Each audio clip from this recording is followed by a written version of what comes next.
गुरु और शिष्य की अनोखी कहानी। एक गुरु और शिष्य जंगल से होते हुए अपने गांव जा रहे थे।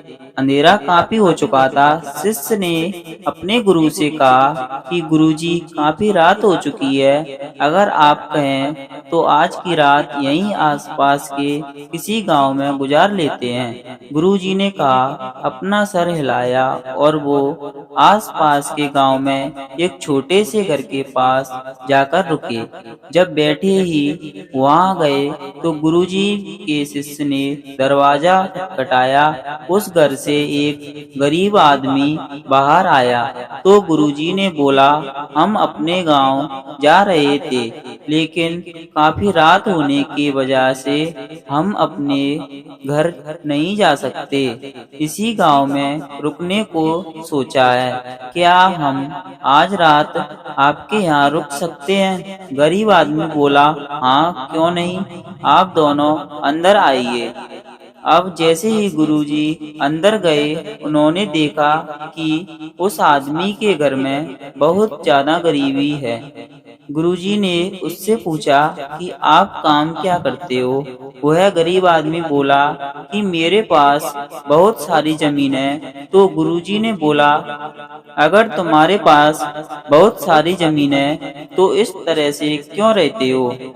वह आदमी बोला, यह किसी काम की नहीं है। गांव वाले बोलते हैं कि ये बंजर जमीन है, यहाँ पर कुछ भी नहीं उगाई जा सकती है और वहाँ फसल उगाना बहुत बड़ी बेवकूफ़ी है। गुरुजी ने बोला कि तुम्हारा गुजारा कैसे होता है? उसने बोला कि मेरे पास एक भैंस है जिससे मेरा पूरा घर चलता है।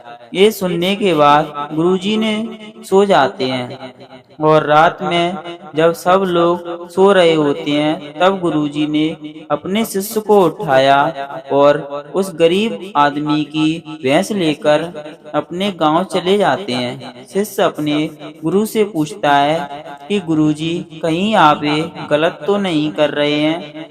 उस गरीब आदमी की रोजी रोटी इसी भैंस की वजह से चलती है। तो गुरुजी अपने शिष्य की तरफ देखते हैं और मुस्कुराते हुए आगे बढ़ जाते हैं। उस बात को तकरीबन 10 साल गुजर जाती हैं और जो गुरु का शिष्य था वह बहुत बड़ा गुरु बन चुका था। तो एक दिन उन्हें उस गरीब आदमी की याद आती है कि मेरे गुरुजी ने उस आदमी के साथ अच्छा नहीं किया था। मुझे एक बार चलकर देखना चाहिए कि वह आदमी अब किस परिस्थिति में है। वह शिष्य उस गांव की तरफ जाता है और वहां जैसे ही पहुंचता है तो वह देखता है कि वहां पर उस गरीब आदमी का झोपड़ा था। वहां पर एक बड़ा सा आलीशान महल बन चुका था और उस झोपड़ी के बाद जो बंजर जमीन थी उस पर फल और फूल के बगीचे थे। तभी उधर से उस घर का मालिक आता है। शिष्य उसे पहचान लेता है और उस आदमी को बोलता है कि तुमने मुझे पहचाना?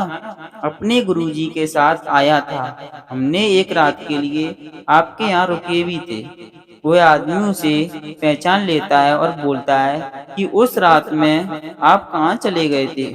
और उस रात के बाद ही मेरी भैंस कहीं चली गई थी। मेरे पास कोई रास्ता नहीं था और मैंने अपने जमीन पर मेहनत की और फसल निकली आई। आज मैं इस गांव का सबसे बड़ा और अमीर आदमी बन चुका हूँ।